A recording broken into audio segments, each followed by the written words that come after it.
Assalamualaikum warahmatullahi wabarakatuh. Alhamdulillahirabbil alamin. Allahumma shalli ala sayyidina Muhammad wa ala ali Muhammad. Pemirsa, salam jumpa kembali di program Kabar Petang edisi Selasa 17 Januari 2022 bersama saya Fatih Salahuddin. Selama beberapa waktu ke depan kita akan membaca menelaah berita paling menarik hari ini, membahasnya bersama narasumber yang berkompeten dan tentu dari sudut pandang Islam. Pemirsa, inilah Kabar Petang selengkapnya.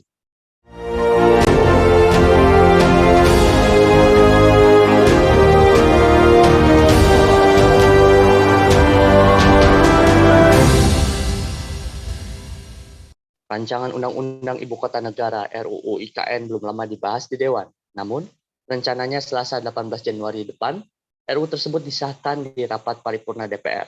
Pembahasan kilat panitia khusus RUU IKN DPR bersama pemerintah itu menuai reaksi. Menurut perjalanannya, RUU IKN hanya dibahas sekitar 40 hari.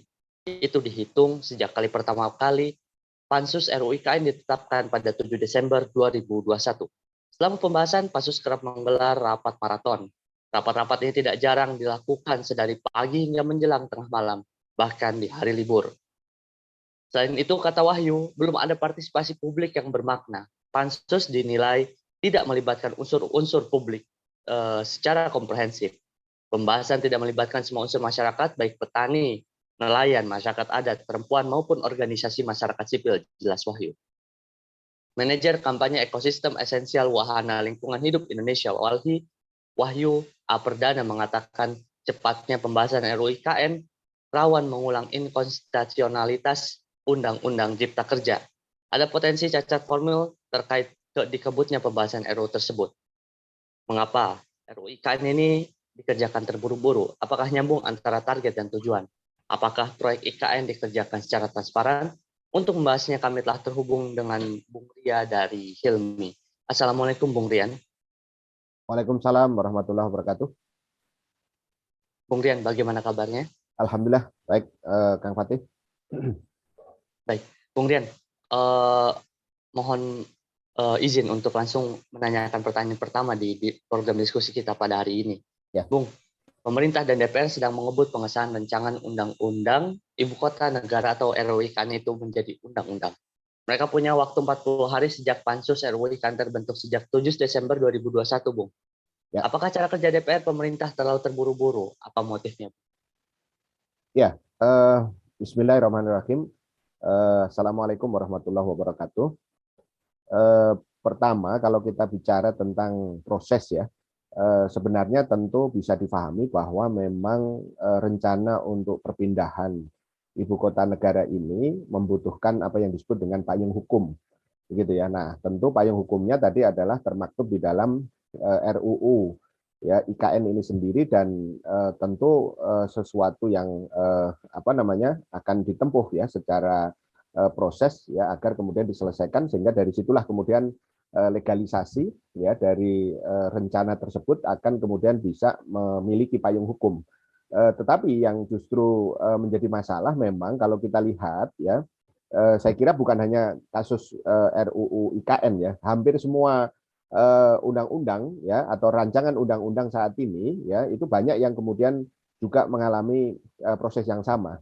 Tadi sudah disinggung ya di dalam bagian pengantar bahwa kasus yang sebelumnya terjadi yaitu RUU Omnibus Law ya Cipta Kerja yang kemudian akhirnya menjadi Undang-Undang Cipta Kerja itu akhirnya kemudian juga hasilnya tidak sesuai dengan yang diharapkan ya. Tegasnya adalah bahwa justru ketika kemudian proses itu digugat ya oleh masyarakat ya melalui MK, akhirnya kemudian memiliki vonis gitu ya atau keputusan dari MK bahwa itu ya Undang-Undang Omnibus Law tadi itu adalah inkonstitusional ya dari sisi formilnya, paling tidak dari sisi formilnya, meskipun juga substansinya banyak. Nah, saya sebenarnya melihat justru banyak pertanyaan dengan tadi ngebutnya pembahasan antara DPR dengan pemerintah ini, karena memang kalau kita lihat justru banyak pertanyaan-pertanyaan yang belum kelar ya di publik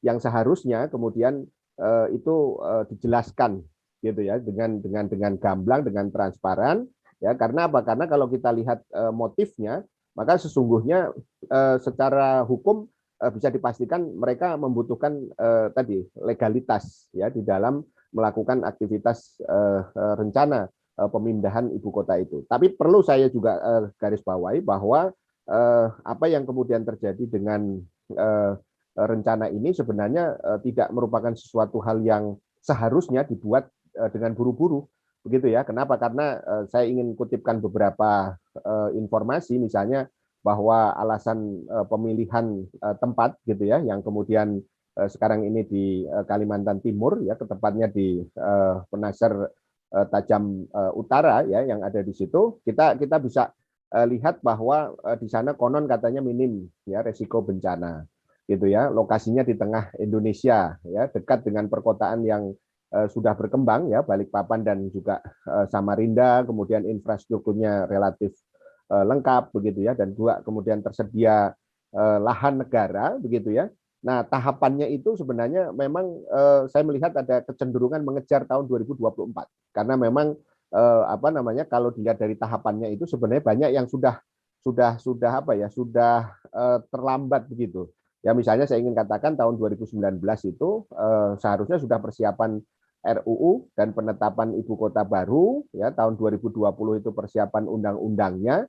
Nah, ini kan sebenarnya sudah ini ya, sudah lewat, ini sudah masuk 2022, akhir 2020 itu pembangunan infrastruktur, sehingga tahun 2024 itu akan terjadi perpindahan. Dan jangan lupa bahwa total biayanya itu adalah 466 ya untuk triliun ya untuk awal, di mana 19%-nya itu dari APBN dan kurang lebih ya 80%-nya itu adalah nanti dari KPBU ya, kerjasama dengan badan usaha dan juga swasta.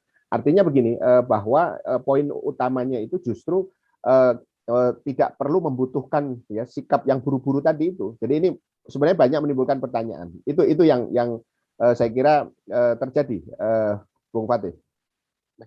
Bung, tadi sempat disinggung oleh Bung Rian Ya. bahwa ada mengejar 2024, berarti masuk intrik politik. Nah, Ya. pertanyaan saya, Bung, apakah proses legislasi yang cepat ini dalam konteks RUU IKN bernuansa intrik politik? Dan apakah kerja cepat ini hanya untuk menyelamatkan elit DPR dan pemerintah dari sorotan kritis publik, Bung? Ya, pemerintah dan DPR kan memang lembaga politik. Jadi persoalannya pasti politik gitu kan. Yang kemudian menjadi masalah itu adalah apakah politik yang dimaksud, kita paham bahwa yang dimaksud politik itu adalah terkait dengan pengaturan ya urusan-urusan masyarakat. Nah, sekali lagi, kepentingan masyarakatkah atau rakyat banyakkah yang kemudian benar-benar disasar atau kemudian benar-benar dilayani oleh rencana kepindahan ibu kota negara ini? Atau sekali lagi ya, apakah kemudian dugaan sebagian pihak tadi itu hanya menguntungkan segelintir kelompok tertentu? Karena jangan lupa tadi saya sudah singgung, biayanya saja itu 80%. Ya, 80% itu kemudian nanti akan melibatkan swasta. Gitu. Jadi artinya apa? Bahwa di sini yang tanda kutip kerja cepat ya, mungkin lebih tepatnya buru-buru tadi. Gitu ya, atau mungkin kebelet gitu kan istilahnya. Ya, itu justru malah akan mengingatkan kita sekali lagi ya, makin kita khawatirkan kejadian lagi apa yang kemudian disebut dengan kejadian di Omnibus Law Ciptaker tadi itu, yang sekali lagi ujungnya itu adalah inkonstitusional. Gitu ya. Artinya apa? Itu berarti menunjukkan apa? Kinerja daripada pemerintah ya, dan dari DPR sebagai lembaga politik itu tidak berjalan dengan benar. Dan ini yang kemudian membutuhkan ya pengawasan secara menyeluruh dari masyarakat agar jangan sampai kemudian ini dibiarkan terjadi lagi ya. Kita ingatkan bahwa kalau terjadi hal yang seperti ini lagi, yang rugi adalah rakyat. Ya, sekali lagi yang rugi itu adalah rakyat. Kenapa? Karena sekali lagi apapun kebijakan kalau itu tidak bermuara kepada pelayanan kepada publik, pada rakyat, pada masyarakat, ya undang-undang apapun ya dibuat apalagi dengan buru-buru, ya itu hanya akan menghasilkan tadi kesia-siaan saja gitu. Berapa banyak misalnya biaya prosesnya saja itu, mulai dari sidang-sidangnya, mulai dari berbagai hal yang terkait dengan fasilitasi prosesnya saja itu sudah besar. Nah, kalau itu kemudian ujungnya inkonstitusional gitu ya, saya kira di sini adalah sebuah bentuk tidak amanahnya pemerintah dan DPR kalau itu terjadi lagi Itu saya kira yang perlu digarisbawahi, Bung Fatih. Baik, Bung, selanjutnya apakah dalam pembahasan RUU IKN ini pemerintah tidak melibatkan masyarakat seperti yang dikabarkan oleh Walhi, Bung?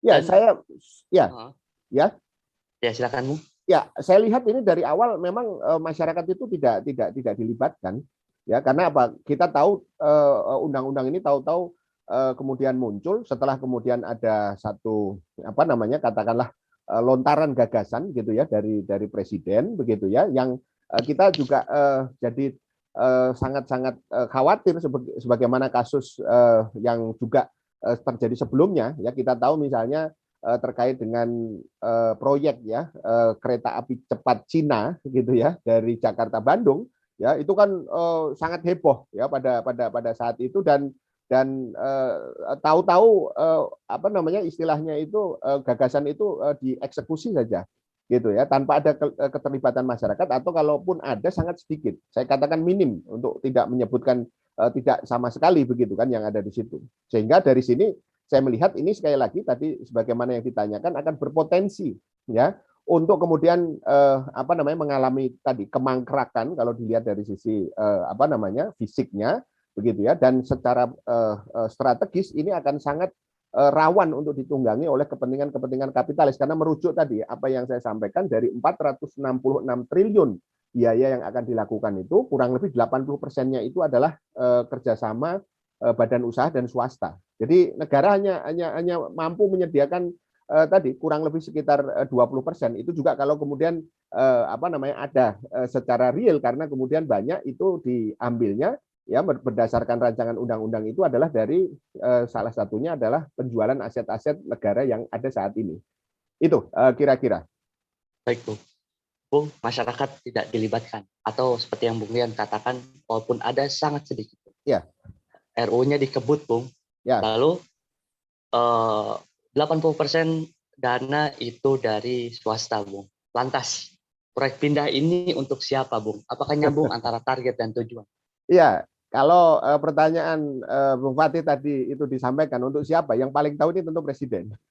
Baik. Ya, jadi artinya apa? Bahwa ya apa namanya ya yang paling tahu tentu mestinya adalah presiden, karena sebenarnya ini untuk proyek siapa. Saya ingin membandingkan sama seperti kemudian dengan kereta api cepat ya, proyek yang sangat-sangat kontroversial begitu dan sangat-sangat tidak pro kepada kepentingan masyarakat begitu ya. Ketika kemudian ditanyakan ya katanya ya menurut orang-orang dekat dari presiden ya proyek itu apa namanya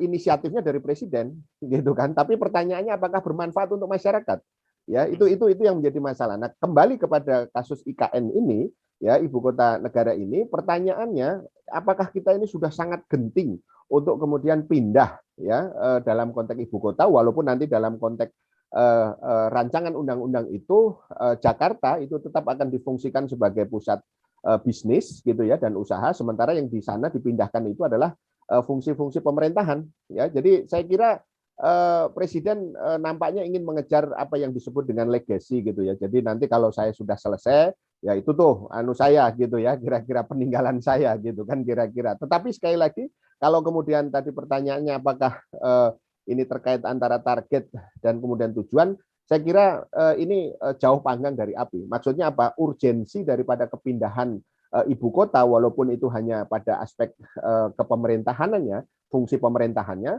ya, tetapi menurut saya ini sangat-sangat kemudian justru apa namanya tidak relevan dengan kondisi, apalagi kita 2 tahun terakhir ini, ya 2020-2021 itu mengalami satu kondisi pandemi yang juga sangat-sangat tadi mempengaruhi berbagai skala prioritas daripada pembangunan yang kemudian kita lakukan hari ini. Itu saya kira, Bung Fatih. Baik, Bung. Terakhir, Bung. Ya. Pembangunan tata ruang seperti pemindahan ibu kota. Nah, perspektif Islam memandang hal itu seperti apa, Bung? Ya, kalau kita lihat ya kepindahan ibu kota itu tentu prinsip dasarnya karena dia adalah pusat daripada pengelolaan pemerintahan dan juga berbagai aspek-aspek yang terkait dengan pelayanan publik ya secara menyeluruh, maka tentu dia membutuhkan pemikiran dan persiapan yang mendasar ya dan juga menyeluruh. Artinya pindah itu bukan hanya sekedar kemudian persoalan yang menyangkut masalah fisik, tapi juga menyangkut dasarnya, gitu ya, kemudian sejarahnya, ya, substansinya, fungsinya, lingkungannya, bahkan kemudian juga masa depannya itu. Jadi kalau di dalam konteks Islam sebenarnya Islam memandang bahwa di dalam konteks wilayah, ya, maka kemudian wilayah negara ini, ya, itu adalah merupakan satu kesatuan, dan ibu kota itu adalah pusat daripada pengendalian seluruh urusan-urusan pemerintahan. Secara politik kekuasaannya itu sifatnya sentralisasi, administrasinya sifatnya desentralisasi ke masing-masing daerah. Nah, maka yang paling penting, ya, dimanapun, ya, ibu kota itu sebenarnya harus kemudian memastikan bahwa seluruh pembangunan, ya, yang kemudian dilakukan di seluruh, ya, wilayah dalam konteks pemerintahan Islam itu memang harus kemudian berjalan dengan adil dan seimbang. Artinya apa? Bahwa dalam konteks adil, ya, itu adalah tidak kemudian memperhatikan kalau ada bagian wilayah yang memang kontribusinya sedikit tapi memang membutuhkan, ya, katakanlah uluran tangan yang lebih begitu, ya, dari pemerintah pusat dalam hal ini, maka kemudian itu harus diberikan. Sementara ada satu negara yang bagian wilayah yang kemudian sebenarnya sudah makmur dan kemudian tidak terlalu lagi banyak mendapatkan katakanlah semacam sentuhan, maka itu juga kemudian bisa dilakukan. Jadi poin utamanya itu adalah bahwa peran daripada ibu kota ini sangat strategis, baik secara administratif maupun juga kemudian secara politik. Oleh karena itu, dimanapun, ya, ibu kota itu katakanlah adakan atau istilahnya ada sebagai satu bentuk tadi pusat pemerintahan, dia harus memastikan, ya, fungsi pemerintahan dan pelayanan publik tadi itu di pusat maupun di daerah itu bisa berjalan dengan adil, sehingga apa? Pada ujungnya muaranya itu adalah untuk kepentingan kesejahteraan masyarakat, ya, dengan dasar, ya, tegaknya syariah secara keseluruhan. Saya kira poin itu yang mungkin menjadi pemikiran besar, ya, tentu ini membutuhkan rincian yang akhirnya kemudian nanti kita bisa jadikan sebagai satu dasar untuk membandingkan, ya, bagaimana kemudian fakta tadi yang kita lihat dalam konteks IKN yang sekarang ini sangat-sangatlah kemudian dipaksakan begitu, ya. Jadi kita berharap sebenarnya pemerintah DPR berpikir ulang, ya, tentang masalah ini dan rakyat harus kemudian terus mengawasinya. Saya kira itu, Bung Fatih. Terima kasih. Assalamualaikum warahmatullahi wabarakatuh. Waalaikumsalam warahmatullahi wabarakatuh. Terima kasih Bung Rian atas waktunya telah hadir di kesempatan kita bersama Kabar Petang pada sore hari ini. Pemirsa, semoga bisa mendapatkan manfaat dari acara yang kami adakan ini. Kita akan bertemu lagi di channel yang sama setiap harinya dan di jam yang sama. Saya Fatih Salahuddin dan kurang bertugas mohon undur diri. Wassalamualaikum warahmatullahi wabarakatuh.